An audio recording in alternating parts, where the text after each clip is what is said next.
Bienvenidas, bienvenidos a esta segunda sesión del ciclo Humanidades Médicas, práctica y narrativa en torno a la enfermedad. En esta segunda sesión vamos a hablar un poco sobre cómo se experimentan o cómo se viven las enfermedades crónicas.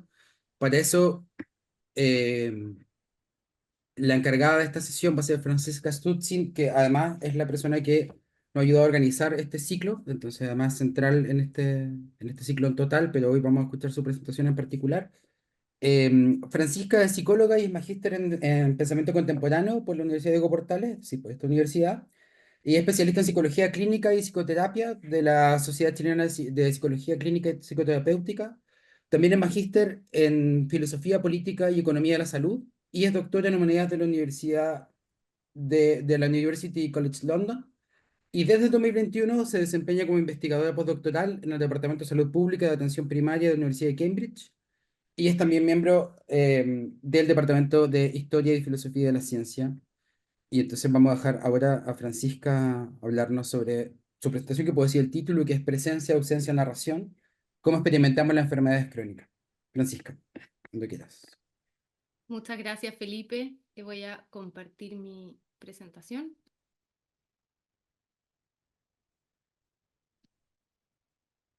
¿Ahí se ve bien?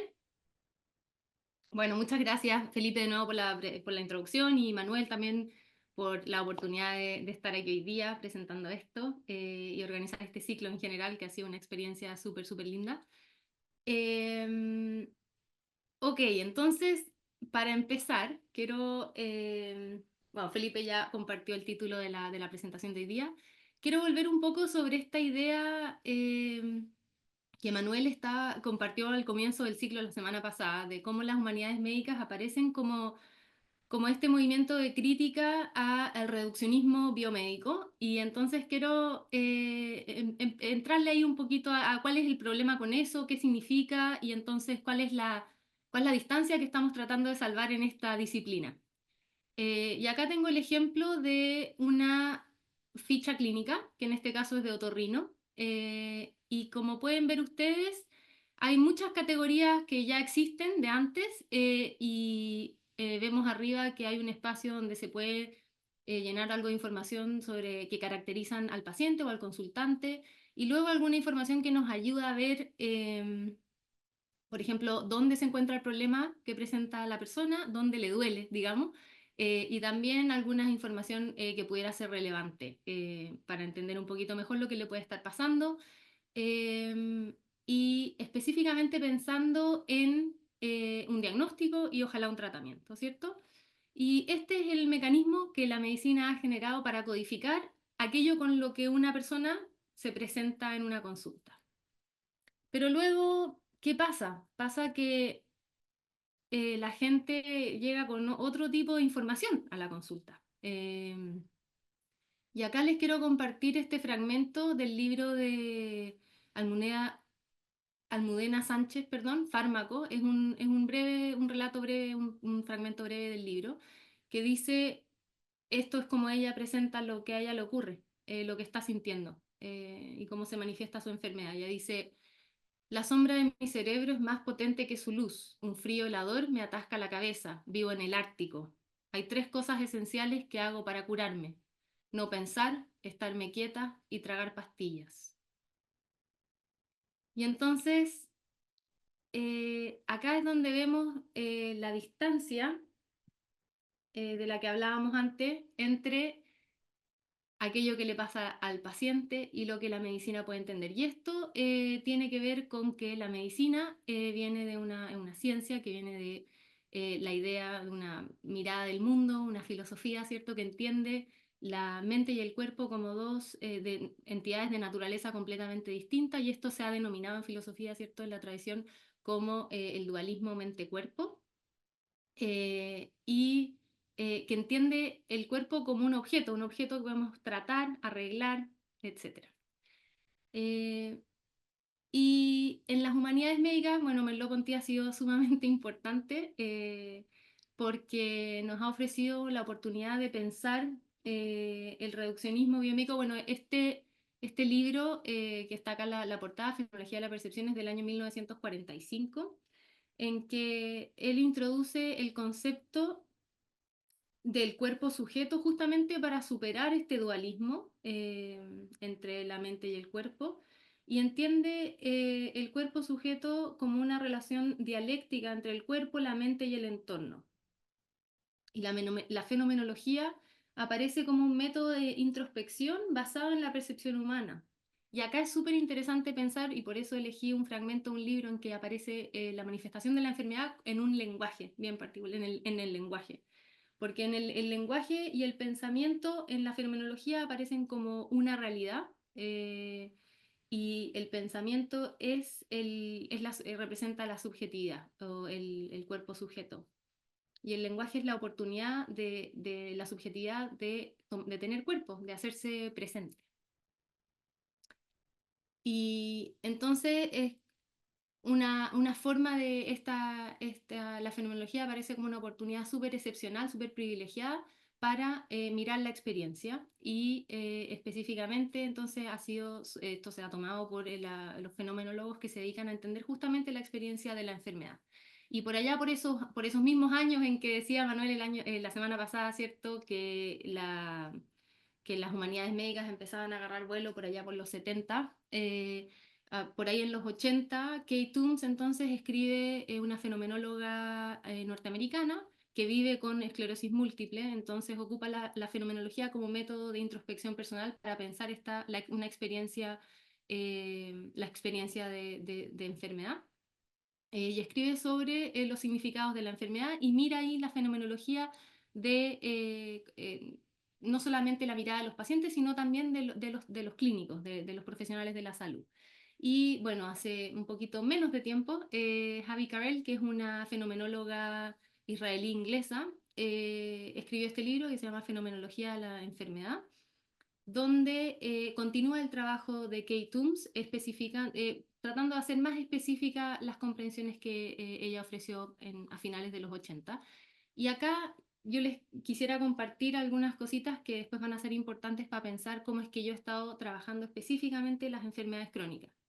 Y eso tiene que ver con que, ocupando este método de introspección, se me olvidó también decir que Javi Carrell, ella también vive con una enfermedad respiratoria bastante grave, y parte de su trabajo de seguir construyendo sobre la fenomenología de Kate Toombs viene de su propia experiencia también, de usarse como sujeto de análisis y de reflexión. Entonces, eh, no vamos a entrar en mucho detalle, no se asusten, pero hay un par de ideas que quiero destacar y que tienen que ver con que ambas se enfocan mucho en las pérdidas que aparecen o que se introducen en la experiencia producto de la enfermedad. Entonces, Kate Toombs describe la pérdida de continuidad justamente de esta idea que Merleau-Ponty introduce como del cuerpo sujeto, de la experiencia del cuerpo tanto como objeto como sujeto que percibe y es percibido. Y entonces ella dice que la enfermedad interrumpe esa experiencia y genera una discontinuidad en el cuerpo sujeto. Y de ahí empieza una seguidilla de 4 pérdidas más que ella llama pérdida de certeza, pérdida de control, pérdida de la libertad de actuar, de tomar decisiones, que está súper, una lleva a la otra en el fondo, y la última tiene que ver con la pérdida de la familiaridad pérdida de un sentido de familiaridad con el mundo. Y eso tiene que ver con también otras ideas, otros fenomenólogos, otras teorías filosóficas sobre las cuales también Merleau-Ponty construye, que tienen que ver con, bueno, Husserl y Heidegger específicamente, Heidegger la idea de ser en el mundo. Y a estas pérdidas que describe Kate Toombs, Javi Carel le agrega un par que son particularmente interesantes desde mi perspectiva, que tienen que ver con la duda en el cuerpo, con la instalación, cómo la enfermedad introduce una duda en el cuerpo. Y esto tiene la cara también de la pérdida de la transparencia del cuerpo. Y para hacerlo un poquito más tangible, quiero darles el ejemplo de algunas funciones del cuerpo que son reflejos y que producto de las enfermedades eh, ya no las podemos tomar por sentado de la misma manera, como por ejemplo el sistema, la digestión o la respiración, o confiar en que nuestro cuerpo se va a dormir, se va a despertar cuando se tiene que despertar. Y todas estas cosas que en el fondo lo vamos a llamar un cuerpo sano, ¿cierto? Puede experimentar como puede tomar puede asumir que van a ocurrir de forma tal que podemos llevar nuestro día a día y enfocarnos en las cosas que queremos realizar, lograr, en lugar de estar pensando en, que en si el cuerpo nos va a permitir realizar estas actividades o no. Eh, y entonces este es un poquito como el marco más filosófico, interno, del mundo más subjetivo también, y del cuerpo y del ser en el mundo, a partir de que empieza a cambiar cuando pensamos un cuerpo que vive con una enfermedad en comparación a un cuerpo que vive con todas sus funciones como las conocemos, ¿cierto? Como las describimos. Y em, bueno, además de estas fenomenólogas de las que les estoy hablando, hay muchos otros intelectuales y también distintas disciplinas. Eso es también lo bello de las humanidades médicas, es que son sumamente interdisciplinares y que invitan distintos medios y formas de pensar esta experiencia a tomar parte. Y un representante súper importante de esta tradición es Susan Sontag, que es bastante conocida. Me imagino que más de alguno de ustedes habrá escuchado oír de sus metáforas de enfermedad, específicamente la metáfora de la guerra, que viene a bueno, para los que no saben quién es Susan Sontag, que es una, vamos a decir, filósofa, escritora, fotógrafa, activista política y probablemente muchas cosas más, norteamericana, que también escribió mucho sobre su propia experiencia de ser diagnosticada de cáncer y una experiencia bastante difícil, por lo demás, de tener cáncer, que no se adaptaba a las ideas del tiempo, también por allá por los años 80, final de los 80, no se adaptaba a las ideas normativas del duelo, de que tenemos, me imagino que más de algunos también estará familiarizado con esta idea de que el duelo tiene etapas que debemos ir superando, ¿cierto? Y que llevan a la aceptación finalmente. Y Susan Sontag escribe de su experiencia de justamente no sentir que su camino tenía que ver con esa descripción y no llegar nunca a un estado de aceptación de su enfermedad y no pensar que eso era necesariamente un problema. Pero bueno, volviendo al tema de la metáfora de guerra, ella escribe esta es su manera de explicar de qué manera es problemática el foco de la medicina, como esta visión reduccionista de la que estábamos hablando antes, que mira al cuerpo solo como objeto y no como sujeto también, porque entiende la enfermedad como un invasor que ataca el cuerpo y que debe ser exterminado. Y entonces la medicina empieza, la medicina, entonces el sujeto es invitado a Le vamos a decir a Francisca, solamente la persona Francisca, que vive con la enfermedad. em, hay un desfase como de conexión, entonces no te escuchamos la ¿Sí? última parte. ¿Ok? ¿Ya? Ahora sí, Oh, qué pena. ¿Me dices más o menos dónde se perdió? espera. Llegamos hasta Kleinman, me parece.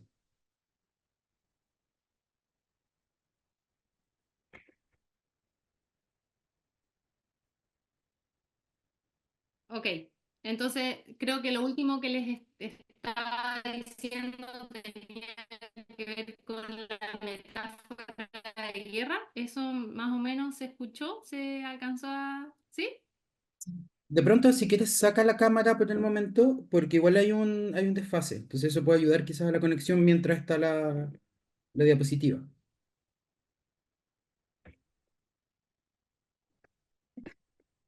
Veamos.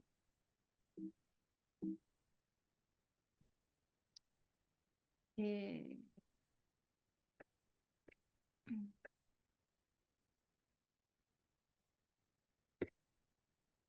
ahí, a ver, veamos si ahí me escuchan mejor. Sí, ahí sí. Lo vemos así un rato. Sí. Entonces, bueno, estaba contándoles de la metáfora de guerra y cómo eso era una forma de Susan Sontag de mostrar el efecto que tiene la división mente-cuerpo y el reduccionismo de la medicina, ¿cierto? En tanto ataca la enfermedad y sin darse cuenta entonces ataca también al sujeto y pone al sujeto en una posición sumamente compleja en la cual una parte de sí mismo no puede ser aceptada y tiene que ser exterminada. Y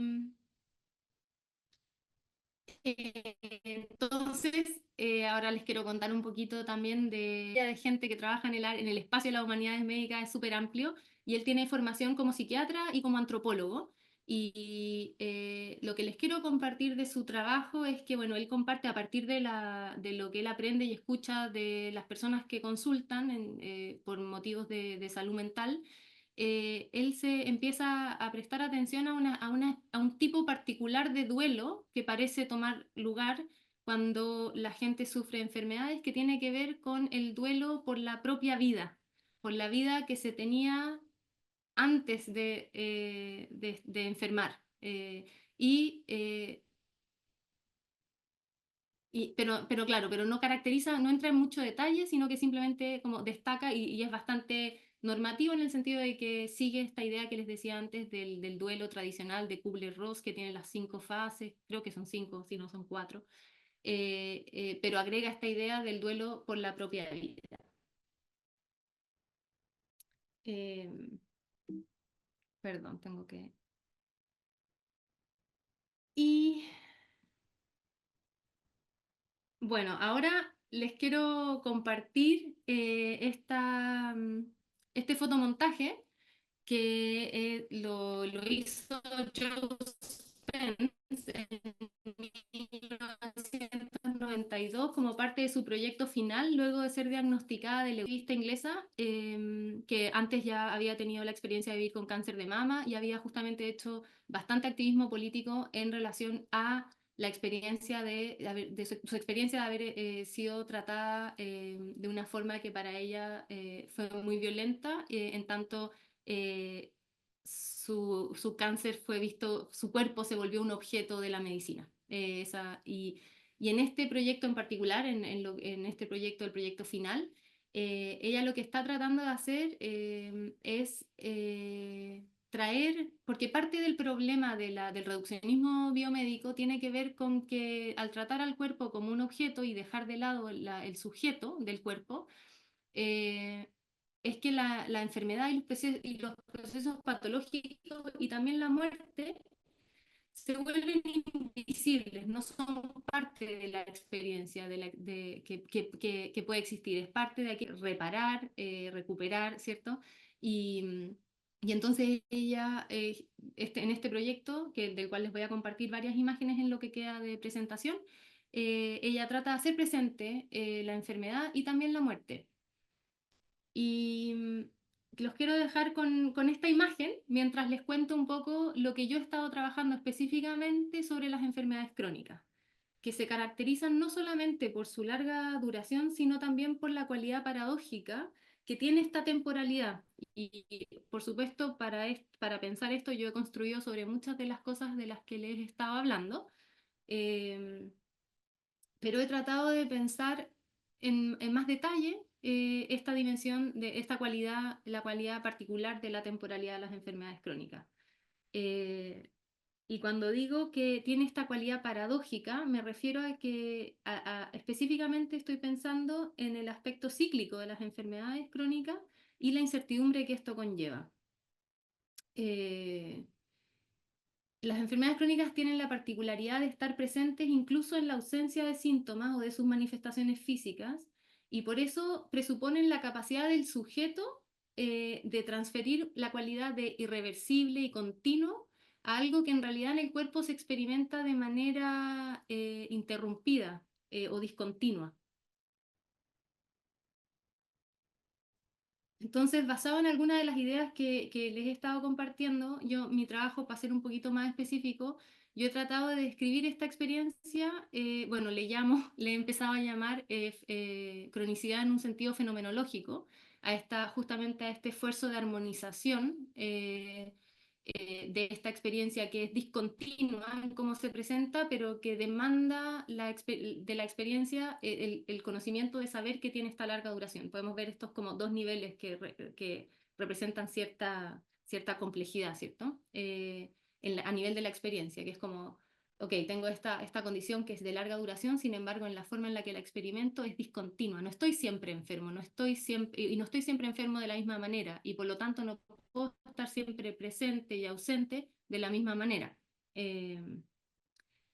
Y entonces, basado en esta idea como central podríamos decir, en el corazón de lo que son las enfermedades crónicas, he tratado de describir tres espacios emocionales que tienen que ver con, bueno, el primero tiene que ver con el fracaso en la recuperación total, ¿cierto? Que es como tenemos estos ciclos de recuperación y recaída, pero el fracaso en la recuperación total o la restitución de la salud como un fracaso para pertenecer al mundo, a este mundo que Joe Spence nos dice que no, en el cual no cabe la enfermedad, ¿cierto? El segundo espacio emocional tiene que ver con la experiencia de un sentido de desorientación bastante profundo, que tiene que ver con que el cuerpo se vuelve un mediador eh, inestable para navegar el mundo, y también, por lo tanto, inestable y por lo tanto también impredecible. Y el último espacio tiene que ver con la experiencia de ruptura con el sí mismo, que se conecta especialmente con profundizar un poquito más en esta idea del duelo, el duelo de la propia vida, que describía Kleinman hace algunas diapositivas atrás.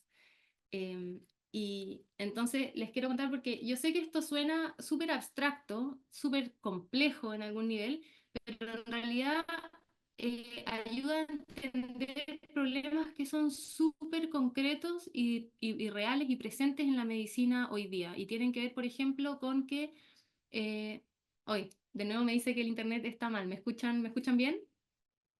¿Sí? Sí, Ok. estamos bien, hay como unos pequeños lag, pero son chiquitos, entonces no te escuchamos bien. Ok. Bueno, me disculpo por la señal, no sé qué estará pasando. Parece la hora punta del Netflix aquí, es muy tarde en la noche, donde estoy.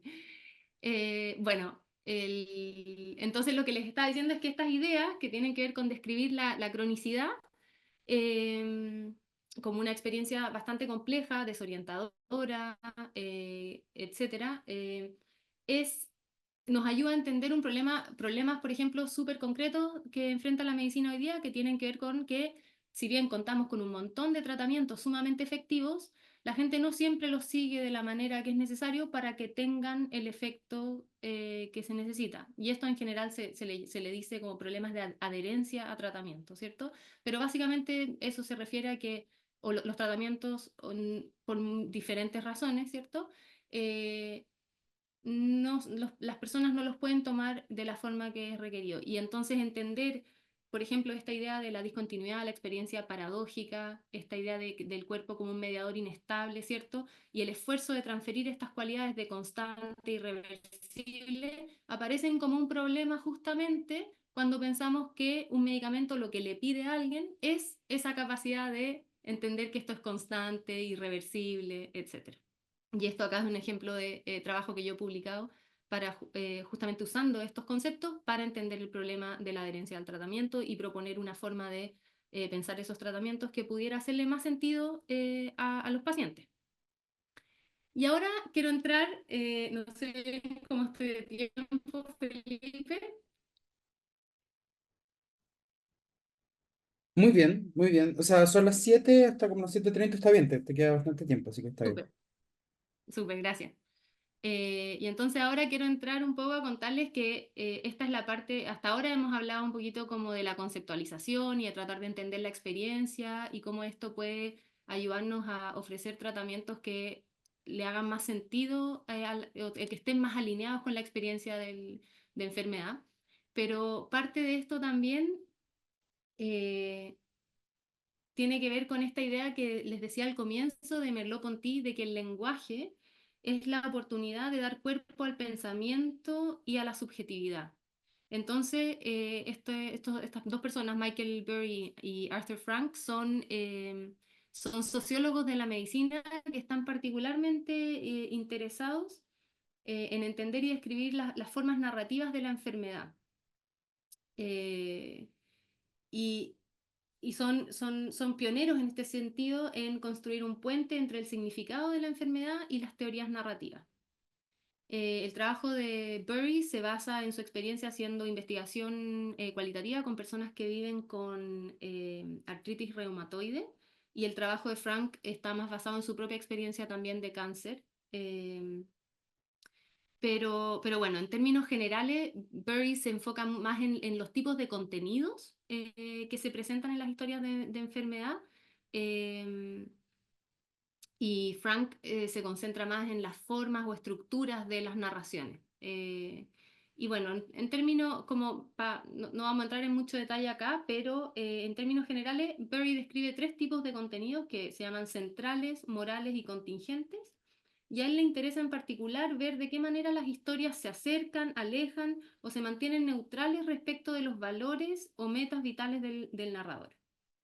Entonces, entendiéndolo desde su perspectiva, las historias que son progresivas son aquellas que se alinean en que la enfermedad, la forma de contar la enfermedad se alinea con los valores del narrador y le permite alcanzar sus objetivos. Y una historia regresiva, por el contrario, es aquella en que la forma de contar la experiencia muestra cómo la enfermedad ha llevado al narrador a alejarse de sus valores o de sus metas, en las cuales la historia de enfermedad no necesariamente tiene un rol muy importante respecto, no afecta a las metas de la persona. Y por otra parte, entonces eso en términos de los contenidos y de la relación con el sujeto. Y por otra parte, Frank propone tres tipos de estructura. Él es también bastante conocido y puede ser que a algunos de ustedes les suenen las categorías que él ha descrito, sobre todo porque Felipe me ha dicho que en otros ciclos se han enfocado más en temas de literatura, etcétera.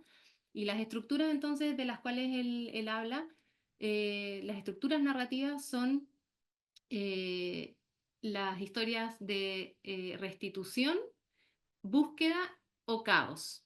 Y las de restitución, en términos así bien sencillos, son como las historias, como las películas de Hollywood, donde el final feliz es la restitución de un estado previo de salud. Las historias de búsqueda son como esa versión de Hollywood con final alternativo, en que si bien no se logra la restitución de la salud, el estado, perdón, si bien no se logra el estado, no se logra la restitución de salud, el crecimiento y el aprendizaje en el camino, ¿cierto? Hacen que el sufrimiento asociado a la enfermedad haya valido la pena. Y por último, las estructuras más caóticas, de las formas más caóticas de contar historias, se parecen, y esto sin ofender a nadie, se parecen un poquito más al cinearte, ¿cierto? A las historias de cinearte, en que uno no siempre sabe muy bien qué está pasando ni para dónde va la cosa. Y como se pueden imaginar entonces, son las historias de restitución y las de búsqueda las que se acomodan mejor a las enfermedades agudas, por ejemplo, que son las enfermedades que se resuelven por sí mismas o que tienen un tratamiento sencillo, corta duración, ¿cierto? Y también las que se acomodan mejor a la biomedicina, al modelo biomédico de entender la salud y la enfermedad. Y por otra parte, entonces, las enfermedades más complejas, crónicas, se piensa que se tienden a organizar de manera más parecida o tienen una estructura de búsqueda o caos, dado que no se logra esa meta de la restitución del estado previo de salud. Y entonces con esta imagen también el proyecto final de Joe Spence, en que ella está tratando de comunicar la experiencia tratando de hacer presente en el día a día la enfermedad. Les quiero contar sobre cómo yo en mi investigación doctoral, entonces a mí me interesaba aplicar esta idea sobre las narrativas de enfermedad y ver cómo era que las personas contaban específicamente las historias de enfermedades crónicas. Porque hasta ahora todo lo que yo les he contado tiene que ver con enfermedades que los autores definen en general como enfermedades serias o, ¿cierto? No hay mucho énfasis en la temporalidad en particular de la cual yo les estaba hablando y tampoco en las características específicas que yo he identificando como la ciclicalidad y esta idea de la cronicidad en un sentido fenomenológico, con este esfuerzo de armonizar espacios que son más encima fluctuantes, etc. Eh, y entonces,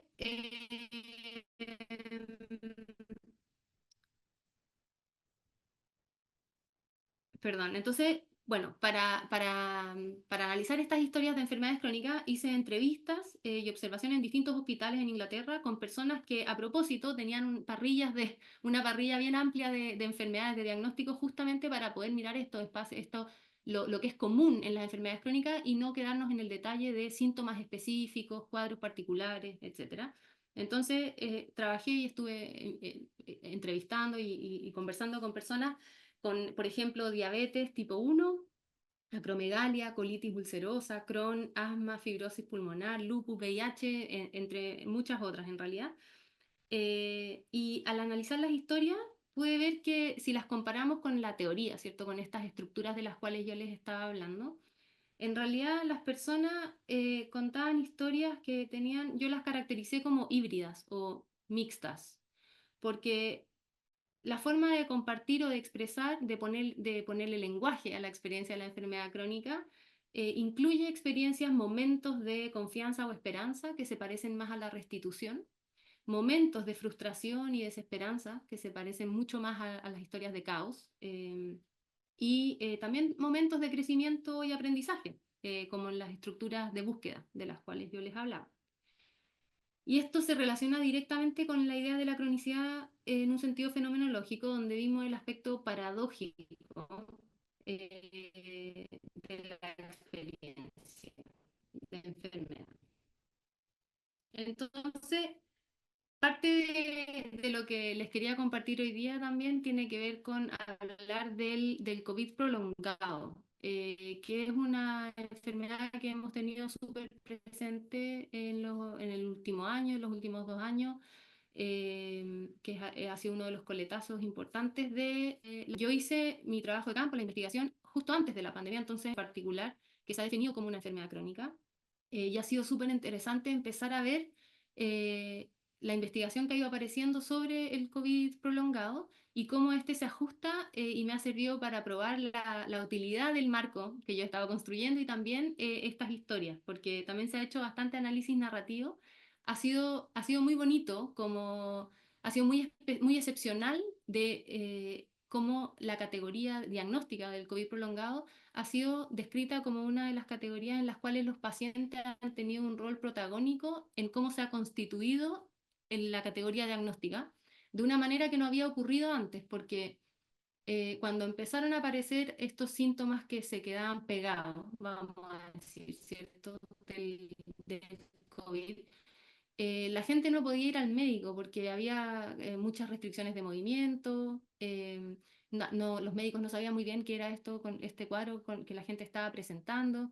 Entonces empezaron a generar foros en línea, porque bueno, estábamos todos en la casa y la manera que teníamos de comunicarnos y de encontrarnos era usando el Internet. Entonces en estos foros la gente empezó a compartir su experiencia de una forma que hasta entonces no se había registrado y empezaron a aparecer patrones comunes que hayan ayudado a definir el síndrome y también a ponerle nombre. Eh, y bueno, ha sido súper interesante ver cómo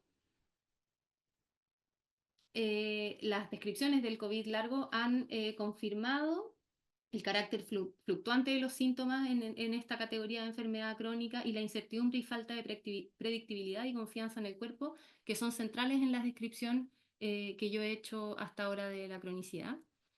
Pero aquí la cosa, espero, se pone un poquito más interesante porque además de que las narrativas eran híbridas, como les decía, y integraban distintas estructuras dentro de la forma de contar la historia de vivir con una enfermedad crónica, además no tenían un desarrollo lineal, como se acuerdan que les hablaba de estas historias que podían ser o regresivas o progresivas en el sentido de que o se alejaban de las metas y objetivos de alguien o lo ayudaban a acercarse a sus metas o objetivos. Eh, Solo algunas tenían estas características. Eh, pero todas las historias en general tenían giros complejos y que están además en estrecha relación con las demandas y complicaciones de la vida más allá de la experiencia de enfermedad. que tiene que ver con lo que en la comprensión fenomenológica del cuerpo sujeto es el entorno, ¿cierto? Es con la función, es como el cuerpo en el fondo, enfermo o no enfermo, cumple una función en ser nuestro medio para ser y estar en el mundo. Y ese mundo, por supuesto, en la medida en que ese entorno, ese mundo es distinto para cada uno de nosotros, dados nuestros contextos culturales, sociales, etcétera, va a cambiar y definir esa experiencia de enfermedad y también, por supuesto, nuestra subjetividad. Eh, Entonces, es interesante ver cómo a pesar del carácter de montaña rusa, que podríamos decir que tienen las enfermedades crónicas y su falta de linearidad, la mayoría de los participantes en mi estudio organizaron su historia de manera cronológica. Entonces, si bien no eran lineales, eran cronológicas. Y la forma de inventar la cronología de la historia era básicamente para el momento del diagnóstico y luego el tratamiento. Y otros investigadores han visto lo mismo en el caso del COVID prolongado, en que la experiencia de enfermedad, en que también la experiencia de enfermedad, la cronología está interrumpida, pero que a la medida que fue pasando el tiempo, y también eso como es tan reciente, hemos podido ver cómo ocurrió eso, era que las narrativas iniciales estaban completamente desarticuladas, pero en la medida en que que tiene como sentido y que pudiéramos pensar, son un poquito más fáciles de entender, de escuchar y de contar.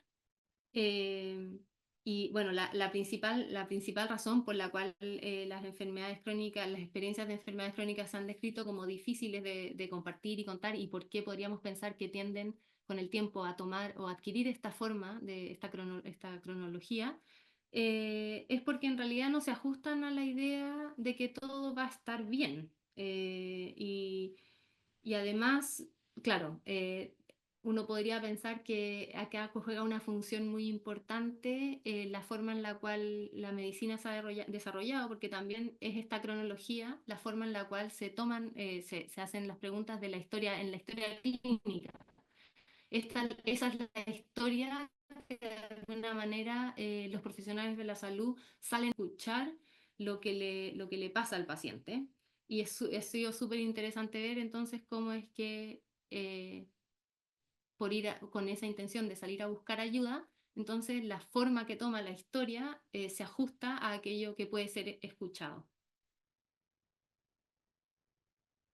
De todas maneras, fue interesante ver en mi investigación cómo eh, nunca la idea equiparar el tratamiento como a la restitución del estado de salud previo, nunca fue como una resolución suficientemente contundente como para darle un final a la historia, porque, bueno, me imagino que como bien saben, la mayoría, a todos nos tocan de más cerca o de menos cerca las enfermedades crónicas de alguna manera. Los diagnósticos no siempre se encuentran y los tratamientos rara vez vienen sin complicaciones. Entonces era como un final bastante artificioso elegir cerrar la historia en un tratamiento que funciona, porque siempre nos quedamos en las entrevistas con la sensación de que ahí faltaba algo y venía algo más que no sabíamos exactamente lo que iba a hacer. Y entonces, o por supuesto, podemos profundizar más en cualquiera de los puntos de los cuales yo les estaba hablando ahora, pero acá les quiero compartir un poquito cómo parte importante de mi trabajo se enfoca en mostrar y en entender en mostrar, y acá son algunos recortes, les estoy mostrando de algunas de las publicaciones que he hecho, en que en particular se enfocan en mostrar que lo importante que es entender la complejidad que supone la cronicidad para enfrentar los problemas que vemos hoy día en términos de la desigualdad en salud, en los resultados de salud, porque ampliar nuestra comprensión acerca de la experiencia de la cronicidad es, desde mi perspectiva, el primer paso para entender de qué manera las diferencias sociales y culturales pueden ayudar o dificultar ciertos procesos. Y entonces mirar esta relación dialéctica entre el cuerpo, la mente y el entorno es lo que nos da la posibilidad realmente de imaginar cómo desarrollar un sistema de cuidados y de tratamiento, también un sistema, no solo cuando digo cuidado, no me refiero solo al sistema de salud, ¿cierto? Me refiero también al sistema social, a nuestra sociedad. Eh, bueno, imaginar sistemas de cuidado y tratamiento de acuerdo a las necesidades reales de cada persona. Y en particular, lo que les compartí hoy día sobre las narrativas de enfermedad crónica va a aparecer en este capítulo de un libro que se enfoca que hace un análisis narrativo de la pandemia, mirando la crisis, la desigualdad y el legado de la pandemia. Eso, muchísimas gracias.